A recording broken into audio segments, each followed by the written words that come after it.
All right, we're coming back in. Thank you all for being here. Hope you enjoy our first session. We're getting ready to get underway with our first keynote of the next couple of days. So excited for you all to be here. I want to introduce our two keynote speakers who are coming up. I'm going to read formal bios first. I'm going to say the real important things, and then I'm going to say something, if that sounds good. So first, I'd like to introduce Dr. Mariana Chilton, who is the school-wide professor of practice at the University of Massachusetts and author of The Painful Truth About Hunger in America, which is the book that the Come to the Table team read that inspired us and made us ask Dr. Chilton to be here. She founded the Center for Hunger-Free Communities, where she launched Witnesses to Hunger, a movement to increase women's participation in the national dialogue on hunger and poverty. And she served as the co-chair of the National Commission on Hunger and has testified on solutions before the U.S. Senate and U.S. House of Representatives. And it's also my pleasure to introduce Tianna Gaines-Turner, who is a member of the Witnesses to Hunger program, where she regularly works to educate the public and policymakers and has submitted written testimony to the House Budget Committee. That's the formal definition. I also just want to say that the conference process can be kind of stressful, as you might all know, and getting to meet, learn about the stories of these two women has been so inspiring for the Come to the Table team. We are so thrilled to have them here as speakers. The next hour is going to be amazing to get to hear from them and their perspectives, their wisdom, and their experience. So if you would, please help me welcome them to the stage.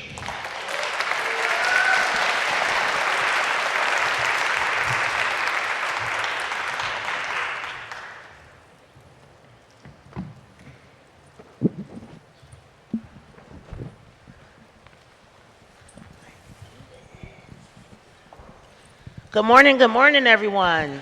Good morning. How are we feeling today? Feeling good. I think we should, let's start off, just stand up real fast. Everybody just stand up, get a little shake, a little stretch. All right. I love it. Thank you, Tianna. Good morning, Mariana. Good morning. Good morning, everybody. My name is Mariana Chilton, and I'm just delighted to be with you. I think I'm here because I managed to write a book, but the book wrote itself really from the leadership and the great wisdom of Tianna Gaines-Turner and so many other members of Witnesses to Hunger and other people I've spoken with over the last 25 to 30 years. And before we launch in, I don't want to forget it, so I'll say it now. I brought 5 books, and somehow the Rafi team is going to figure out how to raffle those off or see how you can get your hands on one signed by Tianna and by me.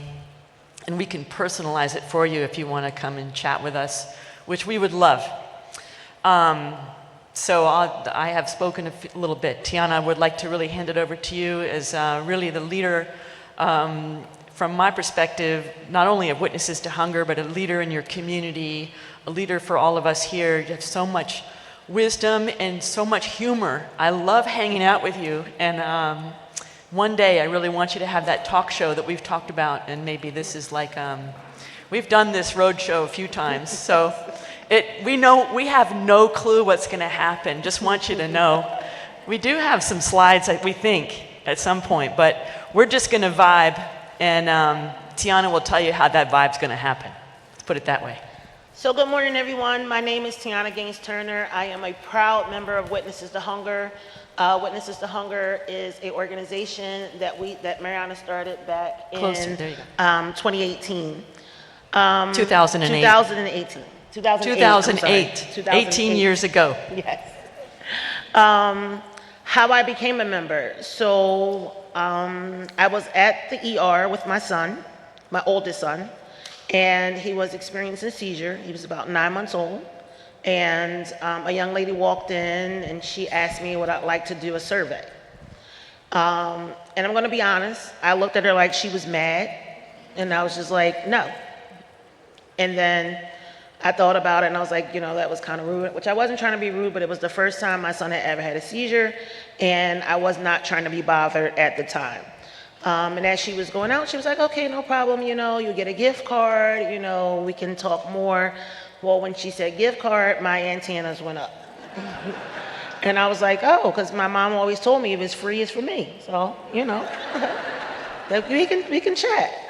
But little did I not know that one conversation would lead me to be able to have remarkable women of strength, courage, built long-lasting relationships that I'm still in contact with many of them today, and just really thrust me back into the spotlight of public speaking. I started public speaking at the age of 5.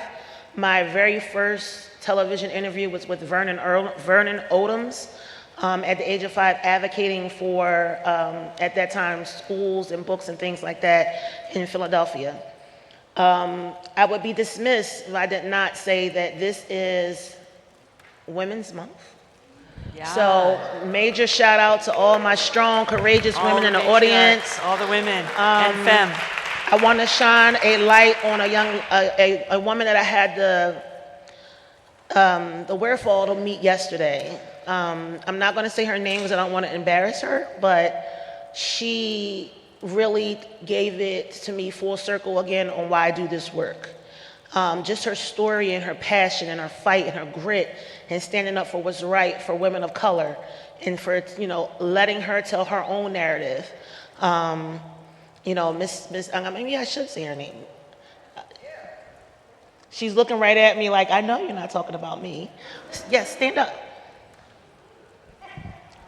So,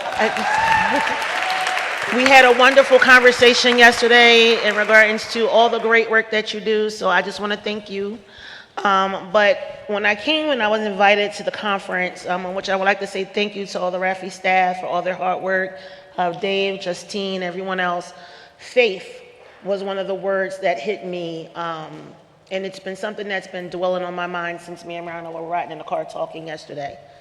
Will the slides come up at some point? Will the slides? I don't know. Yeah. There we go. Okay. You can. There's Tianna is up on the upper right-hand side, and these are some of the other women.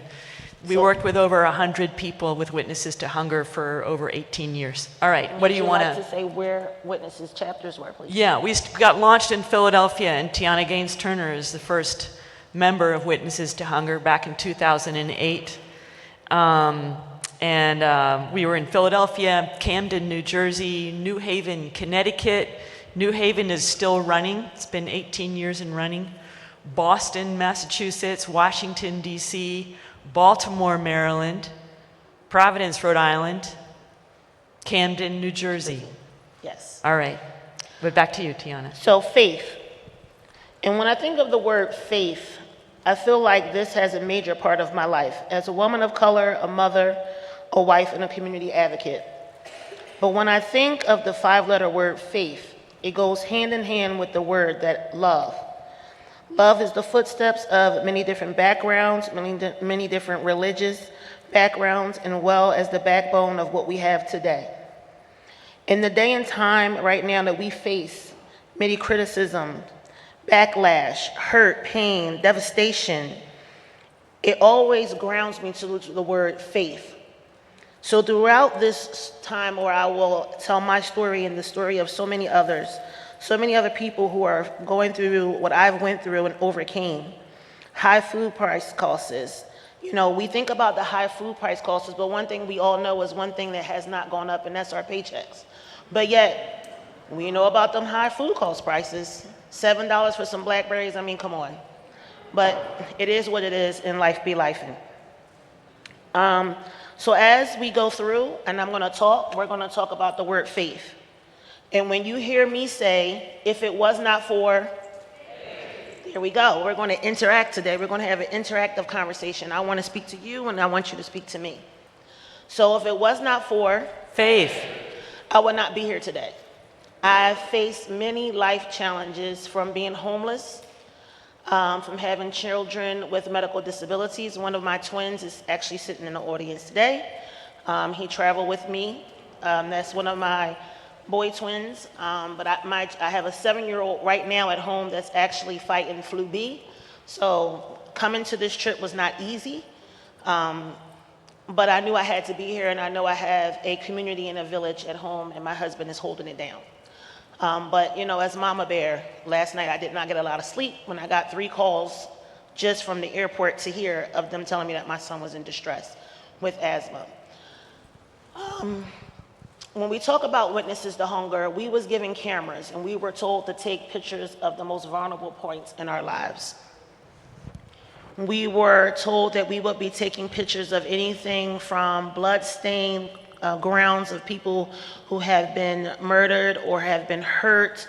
We were taking pictures of the food prices. We were taking pictures of, which we'd like to take pictures of, ignorant caseworkers who some of my witness sisters came encounter with and was actually kicked off of food stamp benefits and TANF benefits for less than 1 cent. And it's not easy to stand in front of a camera and to, put your whole life on display.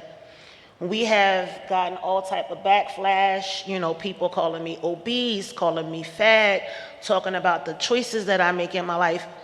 All of that just inspired me to do more, to speak out more, because you don't know me. So what you say on that paper really didn't matter to me, because I was raised by a single black mama who, I remember days of being in the cold and, we being told, there's no hot water, but you don't go to school and you say that. But I never missed a day. And I was always clean and I was always fed, regardless of what was going on behind those closed doors.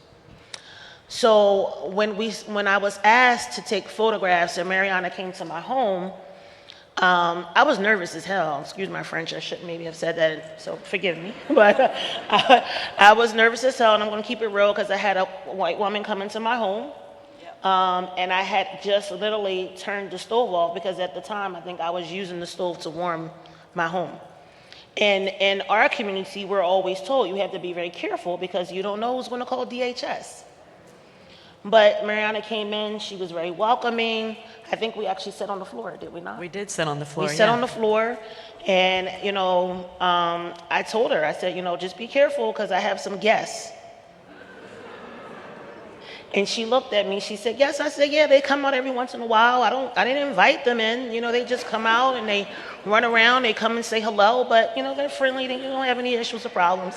But I just wanted to forewarn her that at the time of the house that I was living in was infested with mice. It did not matter what I did, how much I bleached, cleaned, it did not matter. They were just there. Nevertheless to say, that conversation led us to us sitting here today. We have had some highs, some lows, some ups, some downs, plenty of cryful nights, but we still remain friends with the level of respect, dignity, and friendship and sisterhood that we have today.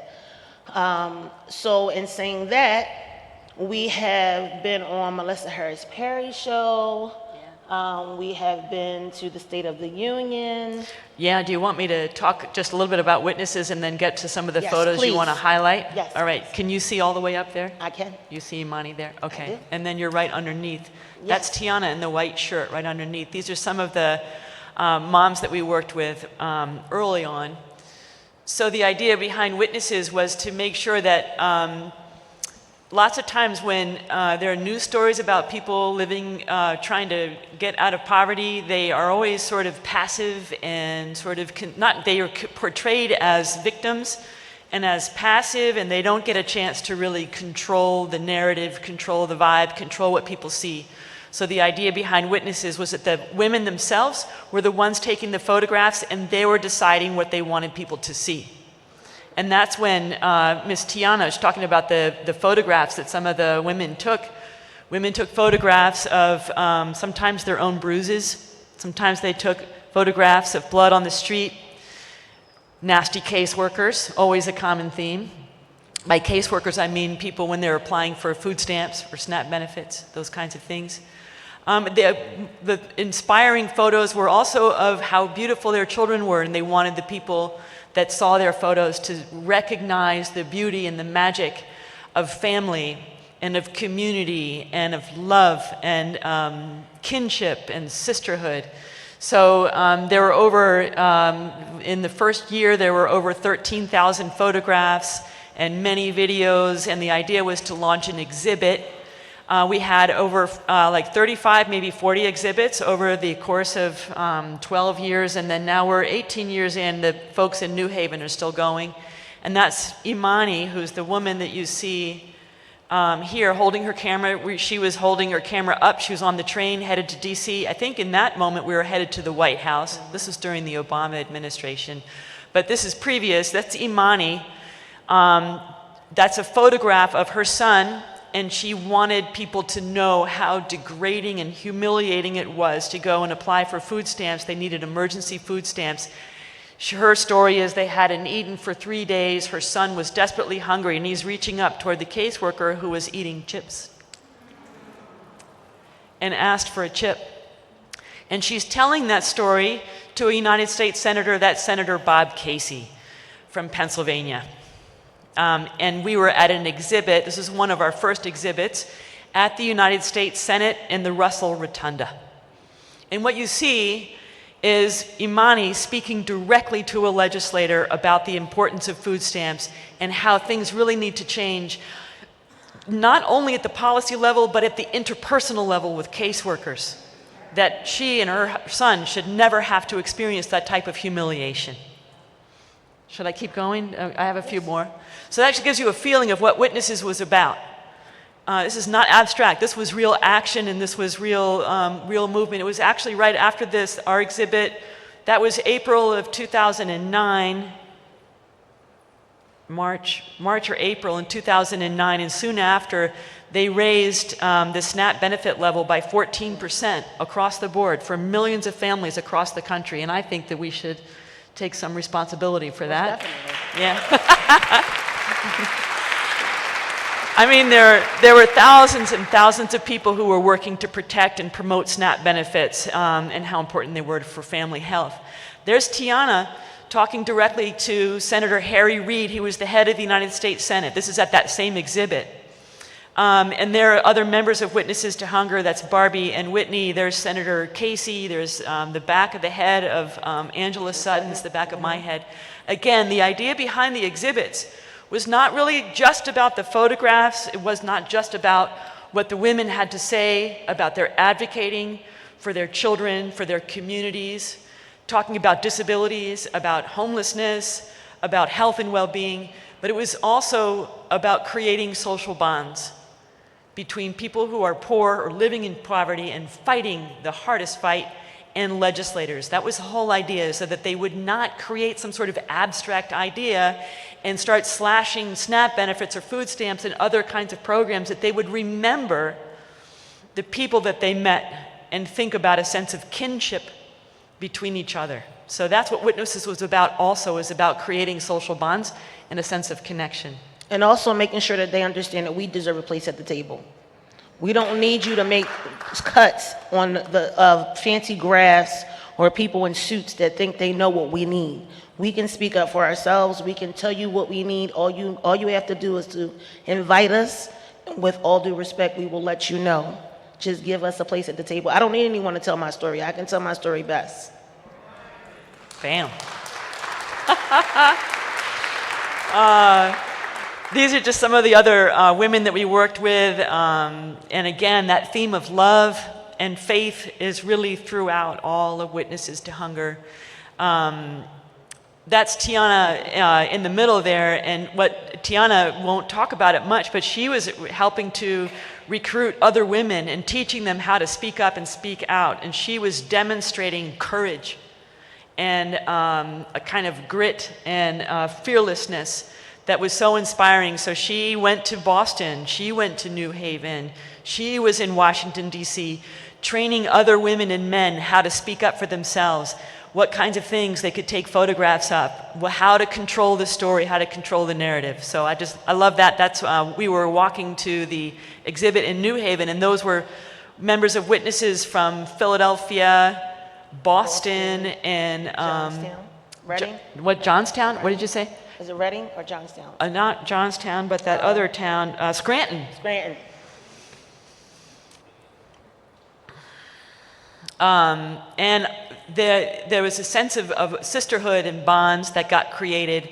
This was at the exhibit in Washington, D.C., with members of Witnesses in Washington, D.C., and the members of Witnesses from New Haven, Boston, Camden, and Philadelphia came to link arms with women in Washington, D.C., and the woman that you see who's on your right in the red, on your left, they're both of those women's name are Kim on either side in the red shirt. And Kim Hart, you can't see it very well on the left. She is still running Witnesses to Hunger in New Haven. So if you really want to connect with the members of Witnesses, they're still in action and they're doing some really extraordinary work in the state of Connecticut and nationally. We had a lot of fun. It was exciting. But we were dead serious about being in charge. There's Tianna right in the middle, right underneath that American flag at the State House in Boston. Really, it's one thing to do an exhibit, but really those women need to be at the policy-making table. And we're still working it. We're still a part of the movement. We've still got it. I think vote for Tianna Gaines when she runs for president. All right. Or the House or Senate. You know, you got like Shirley Chisholm's energy in here. Let's see what else we got. There we are in front of the State House, you know, lifting up our arms, flexing the muscle. And we also like to make sure that the advocacy happens not just with the adults, you know, quote, working adults, but also the elderly and children have a lot to say, and that we need to open up the spaces to make sure that people are really speaking up and speaking out. And these are some of the children of members of Witnesses and children of people around the area. And that was when they were speaking up about garbage collection in the city of Philadelphia, and the kids were tired of seeing the trash on the street, and that's what they advocated for, and they had some really amazing photos as well. And that was in 2018. You can learn more about Witnesses in a feature-length documentary film, A Place at the Table. You can see Tianna Gaines-Turner at the United States Senate, and you can read about it in the book, for which there are only 5. I'm sorry, I didn't bring enough. I couldn't carry them all. You can check out the book, which Tianna and I have signed. All right, that's when I met Tianna. Back to you, Tianna, and now we can go through the photos or whatever. Sure. So this photograph was taken right here. Those are my twins right there, and that's my oldest son. And I have to just brag a little bit on my kids, I'm sorry, but they have been through so much. My oldest son is actually graduating in December from Newman University with a degree in engineering, as well as social media arts. My twins will be graduating in June. So I have 3 children that are coming out this school year. So I would not be here today if it was not for my kids. And if it was not for Faith, I would not be here today. And the reason why I say that is because, like I said, I was raised in a single family household. And I remember the struggles, and I remember, you know, the conversations of sitting and having with my mom and different family members and my grandmother and things like that.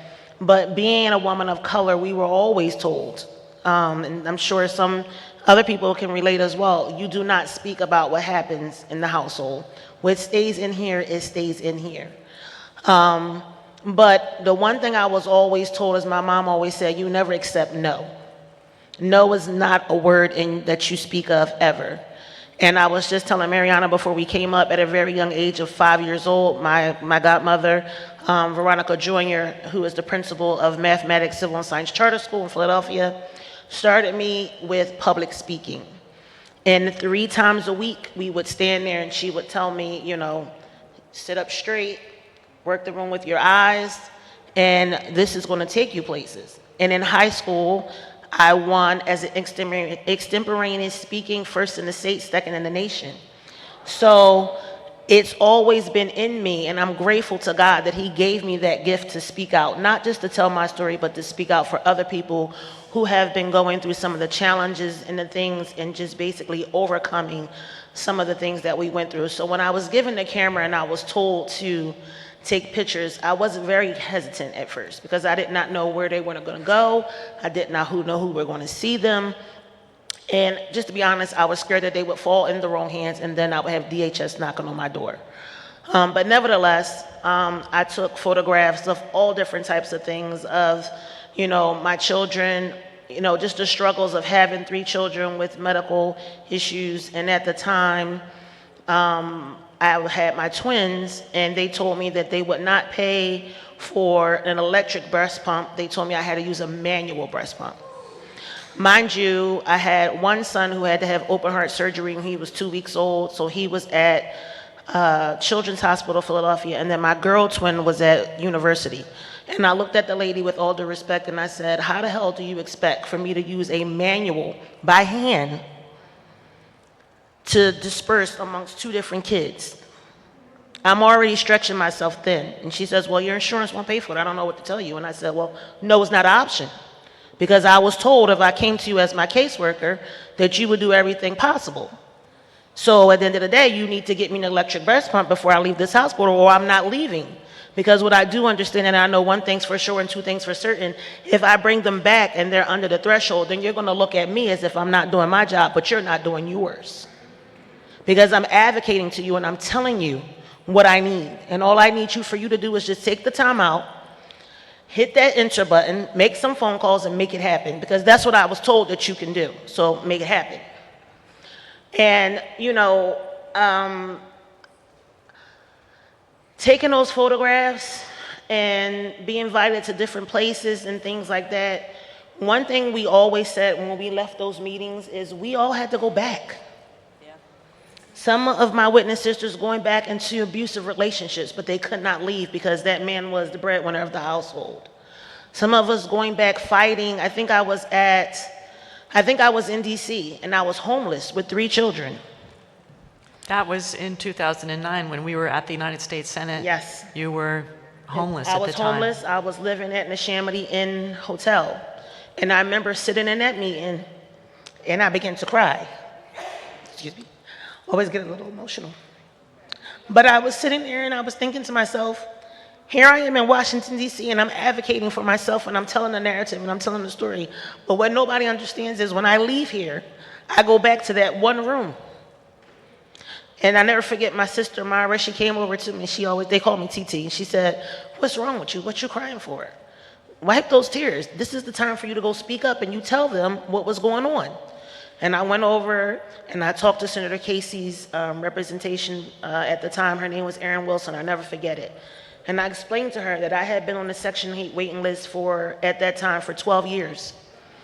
And I told her, you know, I went down to the office every day diligently with 3 children in tow. And I kept asking them, you know, what's going on? What's going on? I got letters from my children's hospital, from the speech therapist, from everyone that would listen. And they kept telling me, oh, well, we don't know.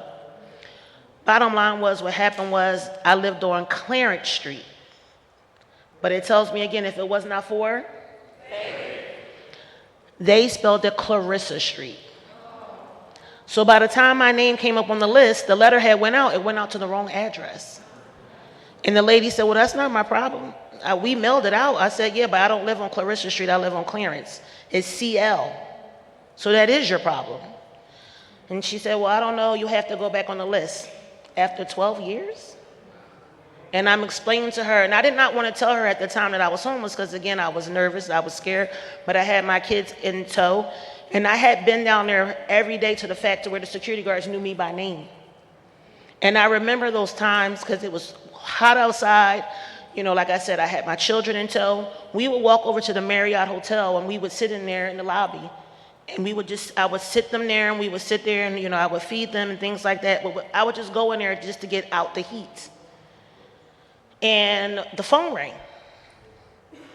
And I looked at the number and I was like, this is some type of bill collector, I'm not answering it. But something said, answer the phone. And I answered the phone and they said, we want to tell you that you can come back down, that you have a new voucher in hand and that you will be getting your Section 8 voucher will be reinstated.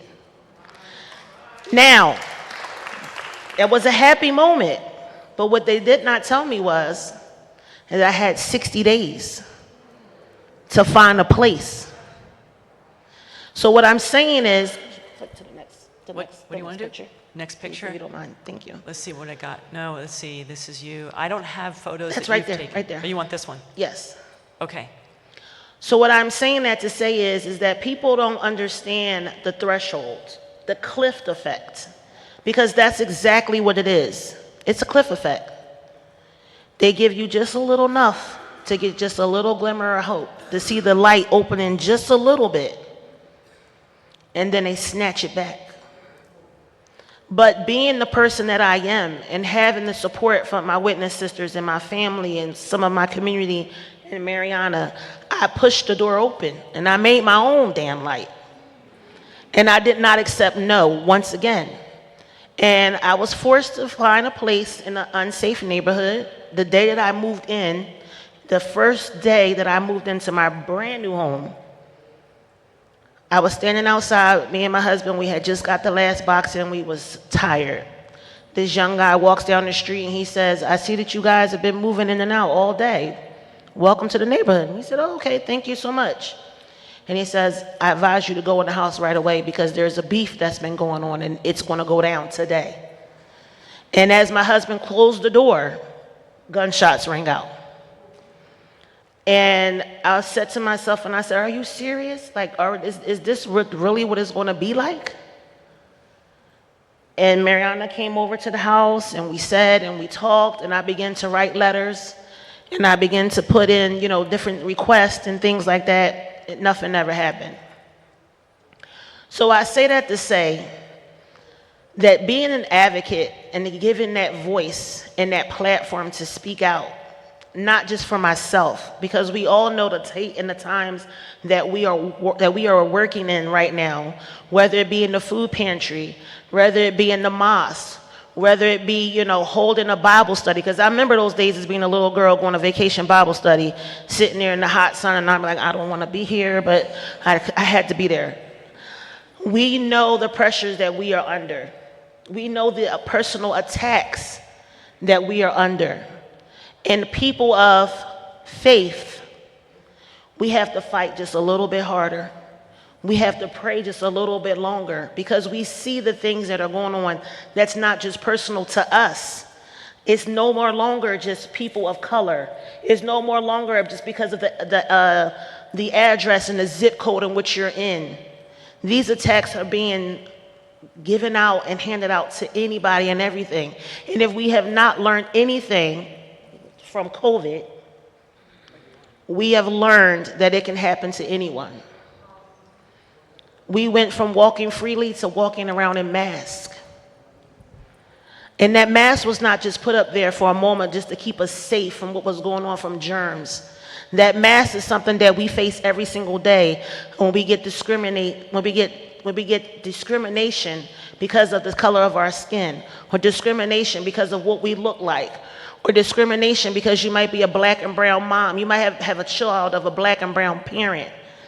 I know that feeling every day of having my kids go out the door and not sure what's going to happen or are they going to come back in. But what I will not do, and I refuse to do, is to lay down and take it. Because what we've been told is when they go low, we go. And if it wasn't for Faith. we will not be where we are today. So as we continue to do this fight, as we continue to advocate, as we continue to speak out, as we have those in the audience that continue to write the narrative and write the books, and the speakers, to the other speakers that will be going to here today, I want to thank you as well, because I've been walking around and I've been seeing the speaker tags of those that will be speaking out for the different things that they do. I want to thank you because this is not easy work. This is very hard. But we cannot give up. We cannot give up. We have to continue to make sure that we hold those accountable that make the decisions, because they are only there because we put them there. And I tell my son all the time, the same way we voted them in is the same way we can vote them out. Make sure you blog, make sure you make the conversations, make sure you make those numbers that people can call, our constituents, our friends, our family member. We have to continue to equip ourselves with the knowledge, because I know what the fight is like and I will not give up. I'm 47 years old and one day I may just run. And I want everybody in this room to stand with me, because we know if it was not for, we will not be here.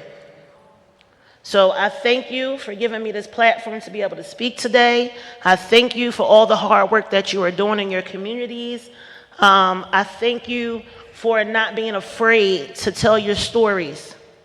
But what I want to always say is ask the person first who you're telling the story of, because they can tell it better. We don't need people to be the great white hopes anymore, because guess what? You can be your own hope. Yeah.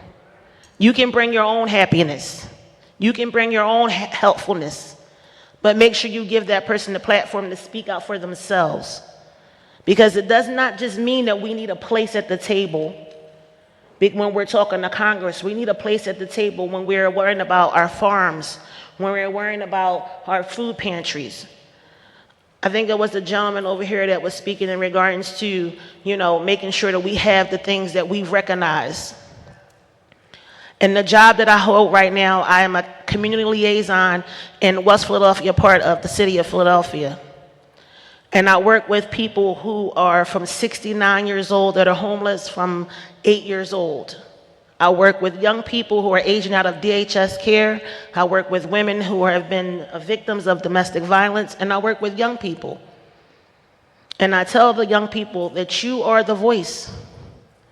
Even though you might not see it right now, even though you don't know where grandmom is, you don't know where mom is, you might have a bell on your leg that a person tells you to go and come, but you have the right and the will to make a choice. Whether you follow your friends or you follow the books. And I want to thank my son because he's always been there. And I don't think people understand how hard it is when you go through hunger and when you go through poverty, how it lasts with them. But one thing I do know is that young man sitting right there is going to be somebody. Because I laid the groundwork and I showed him, and my mom laid the groundwork and you laid the groundwork. But we are all responsible for his path in this room. We are all responsible for his future, whether you know him firsthand or not. So thank you. Oh, wow.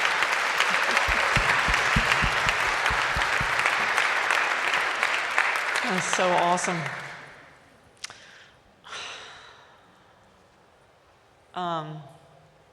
I think, Ms. Tianna, is it okay if we open it to the audience? But you brought up Marquise, and I thought maybe it would be a wonderful time for Marquise to say a few words. What do you think? Yes. Would you like to come Marquise, can you say a few? Can someone please bring him a mic, or he can come up?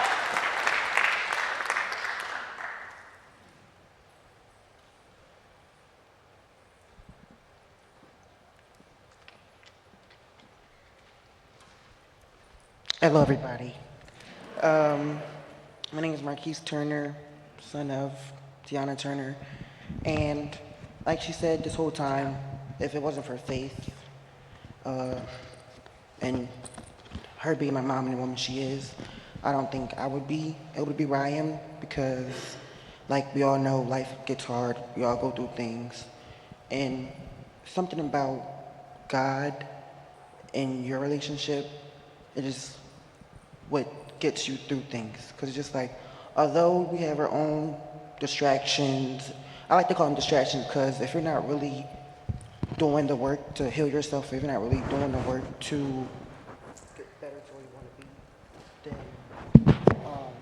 then if you're not doing the work to where you want to be and get to where you actually want yourself to be, then you're distracting yourself. And that's why I feel like it's a lot of distractions going on in the world because we got this going on in this country, this going on over here, this going on over here, and it's all happening to everyone.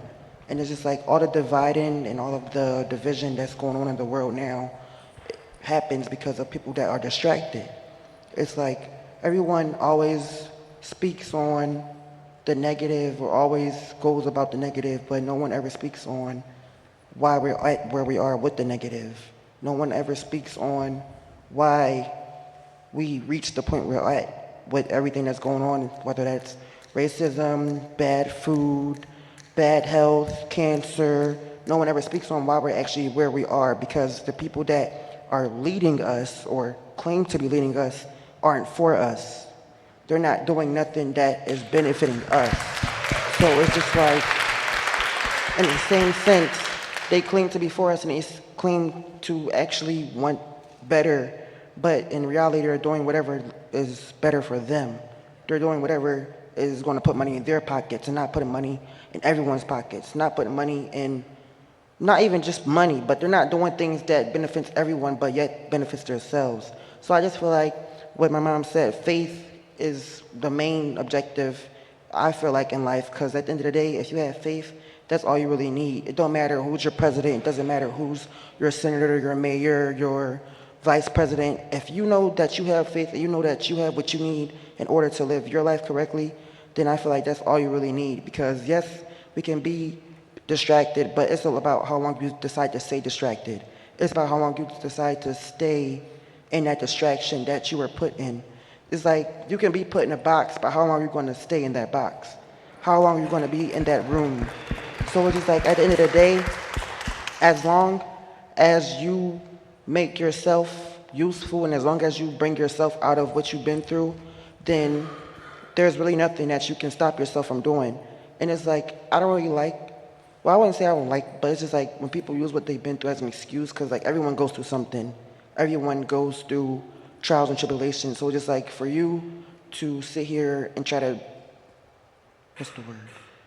Broadcast negativity and broadcast bad vibes as a leader or as a mayor or something, it's just like, what is your intention of the job? What is your intention of being the president or being the mayor or being a senator? Because you can be all those things, but if you're not spewing out positivity, if you're not spewing out good things, how do you expect your country or your city to be good? How do you expect where you live to be good if all you serve is negativity or dividance? You can't divide a country and then try to bring it back together with whatever you want to bring it back together with, because at the end of the day, once you divide people, once you divide races, once you divide stuff, it's very hard to get them to be back together. It's very hard to group back everybody because everyone has their own opinion, everyone has their own everything. So it's just like, in reality, I feel like faith is one of the biggest things that helped me get through a lot with poverty and with struggling and homelessness. Although I was a baby and a kid at the time, I didn't know what was going on. But if it wasn't for my mom and the things that she taught me, it's just like I wouldn't be where I am now. I wouldn't probably even be here today because just like I have a lot going on and I had a lot going on. It was at one point I had suicidal thoughts, whatever. So it's just like along with faith and along with my family and members and friends, you have a lot going on. You have a lot of things you can live for. So as long as you keep living and keep going, it doesn't matter who's in lead. As long as you're leading your own life, that's all that really matters. It doesn't matter who is leading others or who is leading everybody. It's about you leading yourself. It's about you being your guide for yourself. So, shut up here. It's about you being yourself, and it's about you being one for yourself. Yes, you can want to help other people, but in reality, I learned helping other people isn't going to get you anywhere because they have to want the help. You can't help people and then they don't want it because it's like at the same time you will be wasting your time. So I feel like in reality, everybody should just not really focus on themselves, but focus on the things that they can do within themselves and then spread that out to everyone else. Because you can't be trying to lead someone else and then you have anger issues or you have problems or you have things going on to where you're not able to actually lead because your mental is messed up or your ability to communicate is messed up. So it's just like you can't communicate if you don't even know how to speak correctly to other people to actually get their voice or actually for your voice to be heard.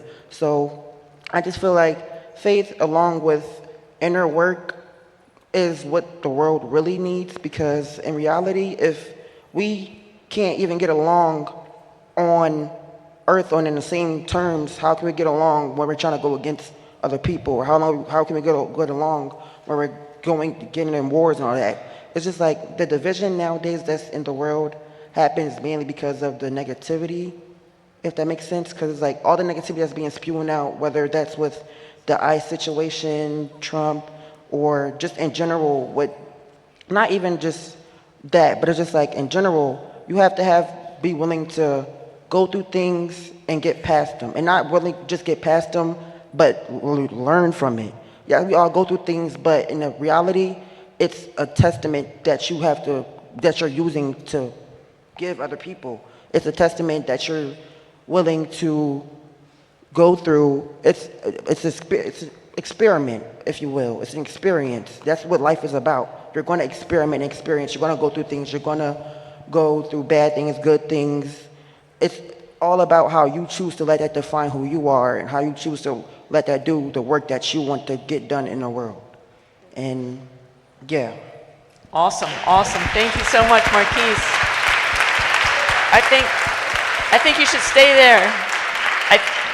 If it's okay, if you want to stay, great. I would love it. And we're going to open it up to all of you to see if you have questions, comments, insights, and want to just join in, participate.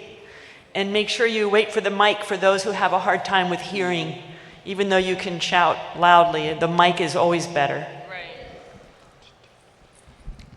Hello, everybody. My name is Tamil. I live here in Winston-Salem, and my question for the panel is really from what Marquis shared, and it was about relational skills. That's one of the things that I heard coming through, and also being able to deal with the roots of our problems, not just the symptoms of it.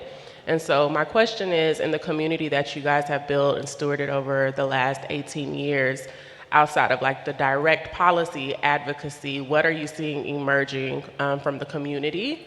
What are they creating to kind of address those root systems? Because I feel like the relationships that are built, inspire creativity. And so I would be really curious to know what's emerging from the community members. So I'm going to speak for my community. When I first started the work, when I first started speaking out, a lot of people did not know, because a lot of times we don't look like what we've been through. But I looked at it as, it was my place and my job to take the information back and to help my community understand the different branches of government. Because I feel like a lot of times, a lot of people don't understand it just doesn't start with the president. It starts with your state representative. It starts with, your committee person. It starts, at the ground level, and then we work our way up. It starts with us understanding why the ballot box is so important. It starts with us understanding why it is important to vote. So for me personally, taking that information back to my community, taking that information back to my family, helping them to understand the different branches of government, helping them to understand why it's important to pay attention to the Heat and Eat programs, to the different programs that are going on, not just in our community, but what exactly is going on that will affect all of us at large. Because like my son says, it is easy to be complacent and to be in that box and get that it's just me attitude. But when you open up and you let down that rose-tinted smoke screen that they try to put in front of us, and you really let that down and let your guard down a little bit, you will see that there is resources out here. There is programs that can help you. Everyone is not out to take your children. There is somebody who will sit there across the table and that looks just like you and that talks just like you and that is you, and that you can look at them and you can say, okay, I can do this today. I wake up today, because let's just be honest, who in this audience ever woke up and said, I choose poverty? Whoever woke up in this office, in this room today and said, you know what, I think I might have to go tap into my 401k because I'm just not quite making the ends meet. No one wakes up and says, I think, what, I'll put on my red shirt and I'll put on these socks of hunger. So, we just have to keep that in mind. But that's one of the things that we, in our communities, and my Witness to Hunger Sisters, once we started the dialogue and the conversation, and then, you're getting interviewed by local TV and local newspaper, there was some really hard things that came out. And I remember one of my sisters, and I won't use her name, but abuse came out. And it had came out that she was actually being sexually assaulted by her own father. And when her son read that opened up a whole different type of trauma and hurt and pain that she had to explain. So it's like I said, it's not really easy to sit and tell someone your story because people like to divide, like my son said. They like to point fingers. So for us, community was everything. It was everything for me and for my son and for us, to just be able to get them to understand that, I am you and you are me, but we can walk this walk together.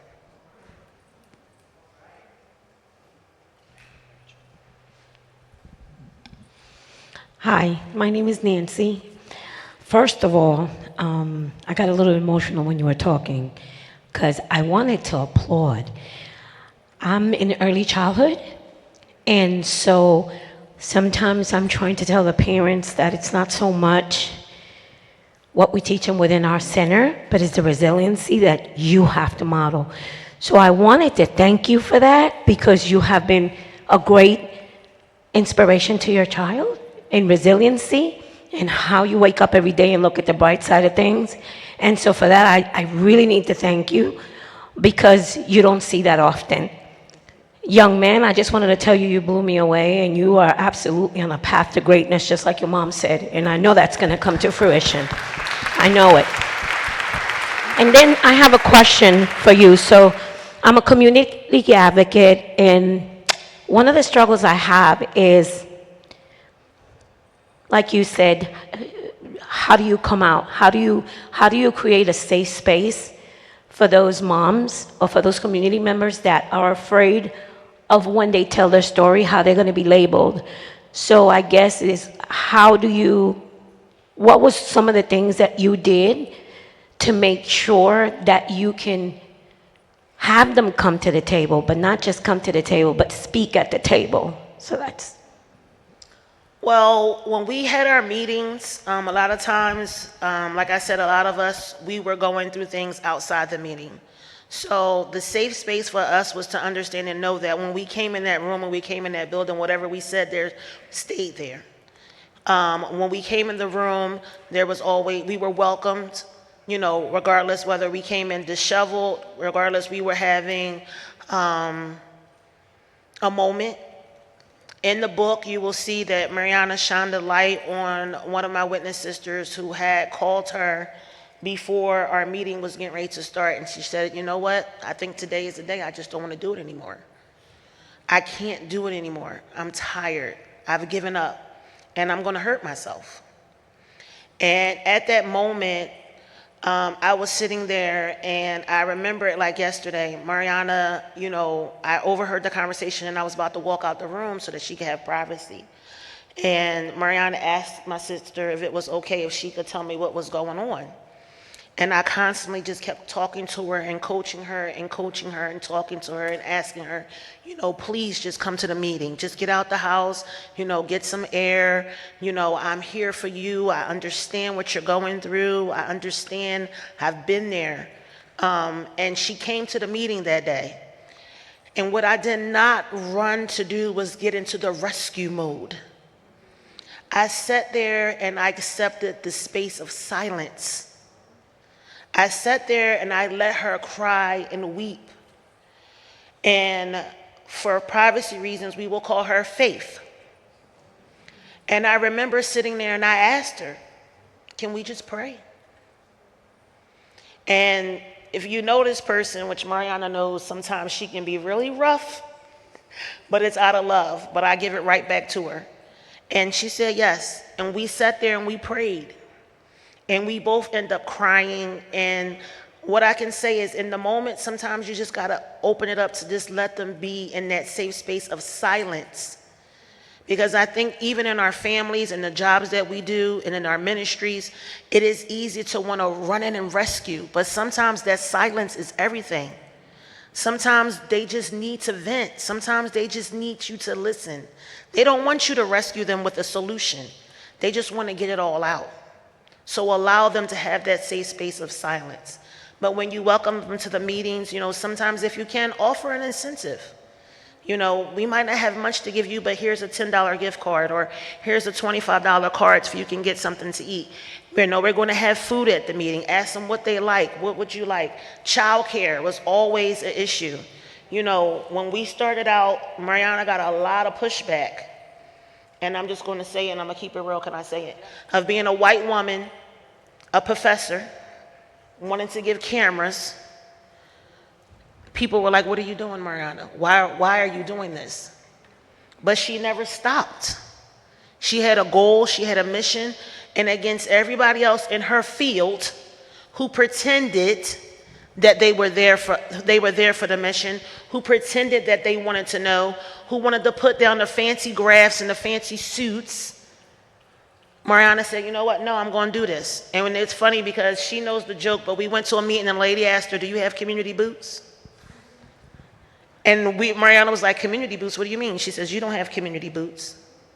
But that never stopped her. That never stopped her on the late nights when she would get cussed out and she would get aired out, and, you know, she took some flack and some heat.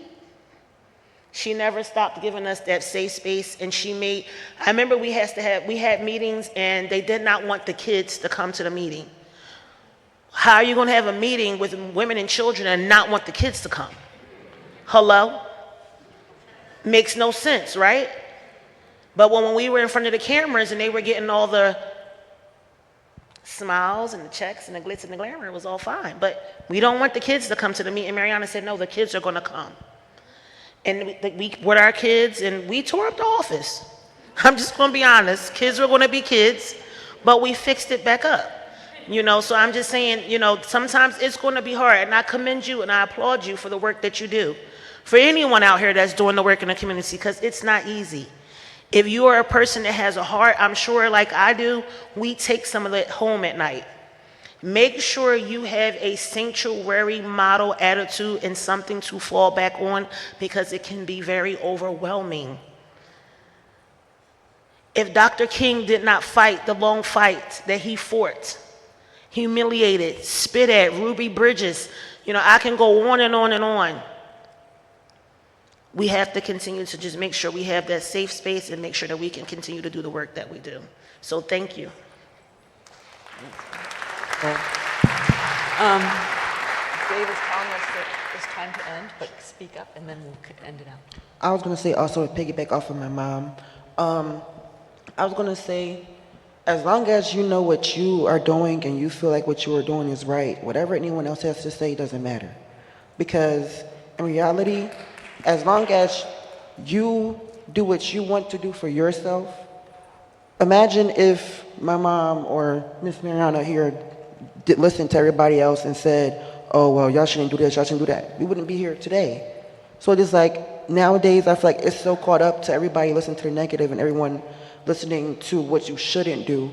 But as long as you do what you do to please yourself, and as long as you do what you do in your heart that you know is good, then that's all that you should worry about. Because if you worry about everything else and you worry about what everyone else has going on, like I said before, that's how you get distracted. That's how the distractions come in. Because you can't focus on what you want to do because you're worrying about what everyone else is doing. You're worrying about what everybody else is telling you. As long as you do what you want to do and as long as you focus on what you have going on, it doesn't matter what anyone else says. It doesn't matter if, I don't care if you say you want to be going to the moon and back by tomorrow. If you think that's what you can do and you believe that's what you can do, then that's what you can do. And I feel like that's a lot of people don't really have, like, I feel like it's so easy nowadays for people to get discouraged from other people's opinions. And my mom raised me to believe the other people's opinion doesn't matter, because if it's a negative point of view, why would I listen to somebody that's negative? Why would I listen to somebody that's trying to bring me down and not elevate me? That's why it's just like, in the same sense, you have to do what you have to do for yourself, but as well as others, because you can't just be prideful and say, oh, well, I did this. Like I said, I was going to go to the moon and come back. Yeah, I did it. I told you I was going to do it, and try to rub it in somebody's face. Instead of rubbing it in their face, maybe like, sorry, I proved you wrong, or sorry that you didn't believe in me, but I did it. Like, there's certain ways to go about things in life, and there's certain ways to not go about things in life. And I feel like that's what everyone has to remember at the end of the day. Beautiful, beautiful. So, thank you so much, Marquise. Thank you both so much. We know that it's lunchtime, and we wanted to just close it out with a blessing. And I thought, Tianna, I'll let you just take it away. We had another idea, but I think if you wouldn't mind sharing with us some of your peace and the love that you wanted to share to close us out before our lunchtime. So, as we know Here. that the work is not easy. The work is hard. But as we leave right now, we go to partake in this nourishing meal. Let's not forget our farmers, Let's not forget our frontline workers. Let's not forget our people who are behind the scenes. I commend you, people of faith, to continue to fight the fight, to know that it is all and well as what we do. We were always told if you have faith as small as a mustard seed. We were always told and taught to know that at the end of the day, that joy comes in the morning. That even though we may stay on our knees and praying, that when we get up, we leave that there. The depression, the hurt, the anxiety, the things that we may see on TV and the things that we know that is going on around the world right now, please just understand and know that this fight is bigger than just us. And that those that we believe in and those that we believe in our faiths will always carry us through. I don't care if it's in the church, I don't care if it's in the pew, I don't care if it's on the grandmama's porch, if it's in the mosque, wherever it may be, continue to always open your heart with love. Continue to lean on your faith in these difficult times. Continue to make sure that you keep a sanctuary around your heart and your mind to understand that this work will continue. But we can change the narrative. So I send us out as we partake in this meal as a blessing, as we eat the nutrition that we are about to put to our mouths, that we understand and remember that there is someone else somewhere else that does not have that right, that don't know where their meal is coming from. They wake up with nothing but faith when things are crumbling down beside them, when they don't know where their loved ones is or where their family is today by yesterday. That's all they have is faith. So as we leave today, as we leave this conference, we will go out and we will continue to do the blessed work that we are supposed to do. With the strength of the Almighty, whoever you may serve, to know that he or she is always with us. And understand that love and faith will always get us through. And thank you.